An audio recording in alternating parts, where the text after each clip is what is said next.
नमस्कार दोस्तों, मैं doctor Abhishek Jain, consultant gastroenterologist, Narayana Health Raipur से। मैं आज आपको एक इम्पॉर्टेंट मैसेज देने के लिए आपके सामने आया हूँ।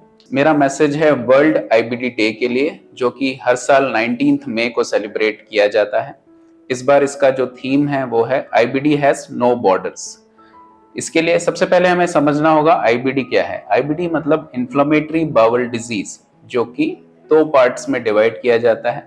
एक है क्रॉन्स डिजीज, दूसरा है अल्सरेटिव कोलाइटिस।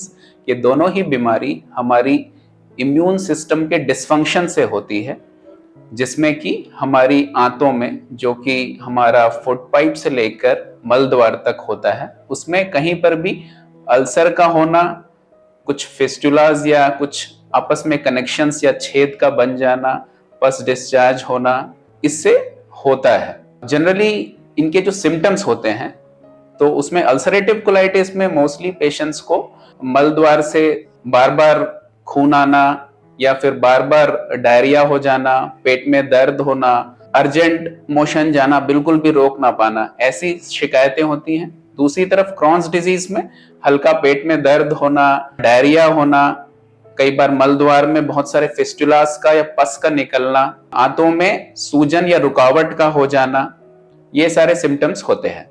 इनकी पहचान करने के लिए हम डॉक्टरी सलाह से कुछ बेसिक टेस्ट होते हैं, जैसे कि ब्लड टेस्ट होता है, कुछ स्टूल टेस्ट होते हैं, तीसरा कुछ सोनोग्राफी या सीटी स्कैन के द्वारा, एंडोस्कोपीज के द्वारा इनका पता लगा सकते हैं, बायोप्सी करके इनका पता लगा सकते हैं।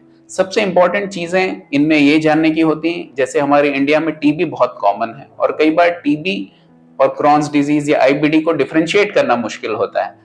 तो इसलिए जरूरी है, अगर आपको ये सिम्टम्स हैं तो अपने गैस्ट्रोएंटरोलॉजिस्ट की सलाह से प्रॉपर डायग्नोसिस करें और उसका ट्रीटमेंट करें, क्योंकि दोनों ही बीमारियों का ट्रीटमेंट बिल्कुल अलग है।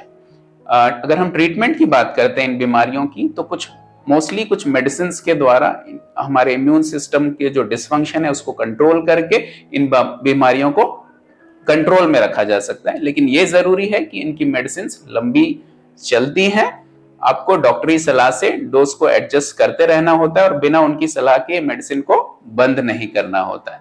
कई बार ये फैमिली या जेनेटिक रिस्क फैक्टर्स भी इन बीमारियों में हो सकते हैं। तो अगर घर में किसी को ऐसी समस्या है और सिम्टम्स आपके अगर इस टाइप के हैं, तो जरूर आपको भी जरूरी है कि डॉक्टरी सलाह लें। चौथा आखिरी इंपॉर्टेंट चीज यही है कि अपने डाइट को प्रॉपर रखें, पेट के इन्फेक्शंस उनसे बचने की कोशिश करें, रेगुलर ट्रीटमेंट, रेगुलर चेकअप्स जरूर करें और बीमारियों को हमेशा कंट्रोल में रखें, क्योंकि कई बार ये बीमारी जानलेवा भी साबित हो सकती है। Thank you.